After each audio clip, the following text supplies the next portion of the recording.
c'est ça, l'huile de sang. Des événements incroyables qui n'arrivent que, je ne sais pas, une fois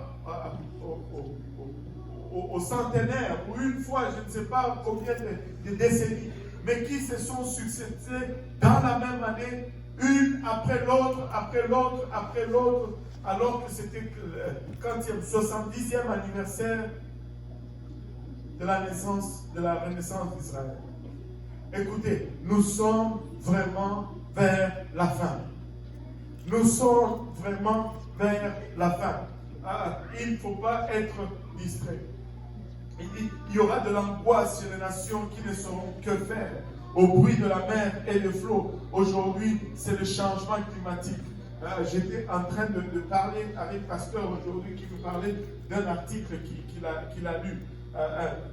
Un scientifique qui croit encore en Dieu, qui dit, mais on parle des changements climatiques, des inondations. Il a expliqué un fait qui m'a laissé bouleversé. Ils disent que dans les villes aujourd'hui, on dit, oh, il y a trop d'inondations, trop d'inondations.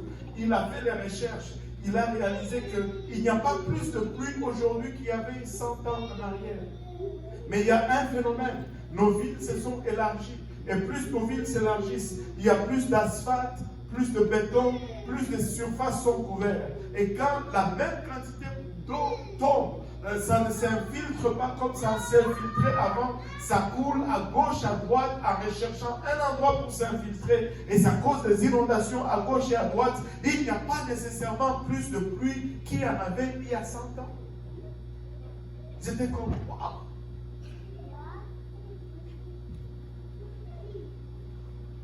Wow! Les gens vivent dans la crainte de la fin du temps. Les gens vivent dans l'angoisse à cause du réchauffement climatique. Regardez, tu peux être dans l'angoisse comme tu veux à cause du réchauffement climatique, d'une façon ou d'une autre.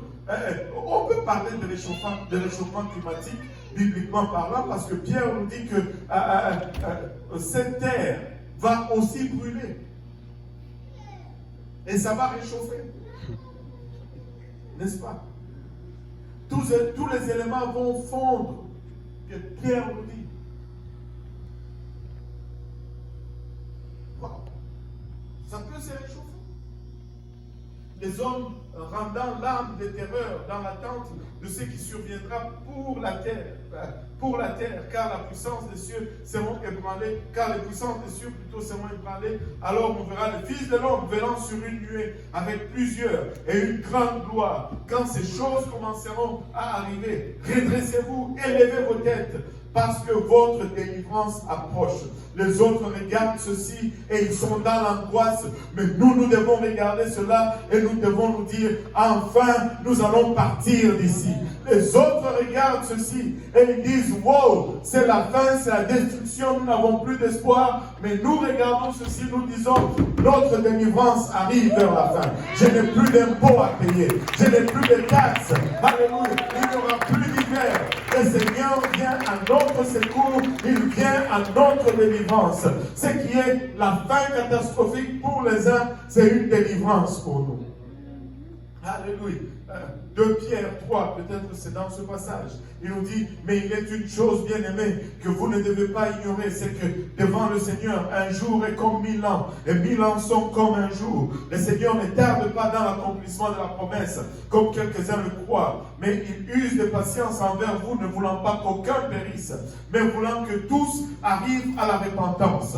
Que tous arrivent à la repentance. Si le Seigneur traîne, c'est parce qu'il veut tout simplement que quelqu'un d'autre rentre dans l'église.